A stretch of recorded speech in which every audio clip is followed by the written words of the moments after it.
The Zephaniah Hour, number 4. Attention. Hold thy peace at the presence of the Lord God, for the day of the Lord is at hand. For the Lord has prepared a sacrifice. He has bid his guest. And it shall come to pass in the day of the Lord's sacrifice that I will punish the princes and the king's children, and all such as are clothed with strange apparel. In the same day also will I punish all those that leap on the threshold, which fill their masters' houses with violence and deceit. And it shall come to pass in that day, saith the Lord, that there shall be the noise of a cry from the fish gate, and an howling from the second, and great crashing from the hills. Howl, ye inhabitants of the Mektesh, for all the merchants' people are cut down. All they that bear silver are cut off. Zephaniah chapter 1, verses 7 through 11. Hush and keep silent at the presence of the Supreme God while preparations continue to unveil. As the guest list lengthens and the Zephaniah hour ensues, name by name, invitations have been rendered by the Creator for a day of reckoning, a day of purifying and a time for emptying out the seats of high-ranking officials and eradicating contemporary cases of classism.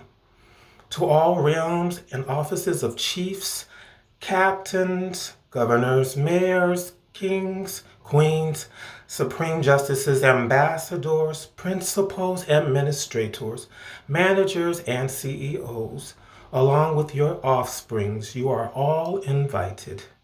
And let's not forget those persons wearing strange apparel, foreign or non-relative to the divine designer's original specifications for humans, male and female. You are invited too. The righteous and supreme judge also summons all media mongers who malign and connive their way into the public eye to spread lies and conspiracies, to hoodwink and terrorize their listeners all over the 7 continents.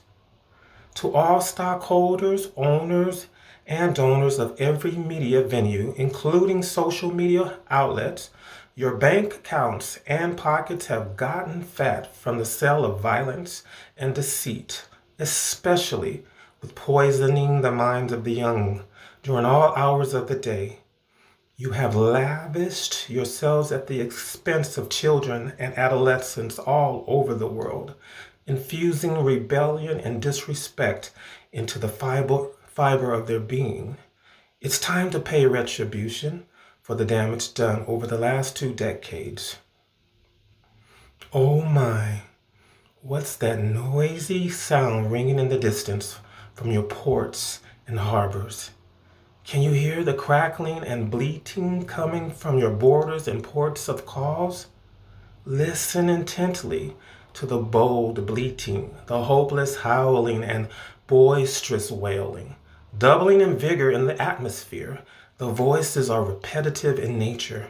They are coming from the halls of the capitals, Senate seats, and houses of representatives.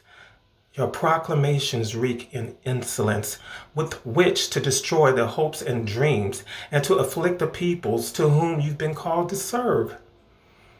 From your seats of influence, you are rambling over and over, discussing and decreeing legislation inside the brick and mortar, dispatching hollow laws lacking no true substance or righteousness or goodwill for all, because you regulate from empty and hollow hearts where no true love abides. Now, says the life giver to the merchants of ill will and divisiveness, who have prospered richly, the Zephaniah hour draws near, bringing humiliation to your world and to silence your fraudulent activities, as you have silenced the voices of others all over the globe. In humiliation, many resided, and now their humiliation belongs to you for a while. Your silver and gold means nothing to me because I already own it and allowed you to have it, to manage frugally. Material things, money, and the lust for more and more has initiated your fall.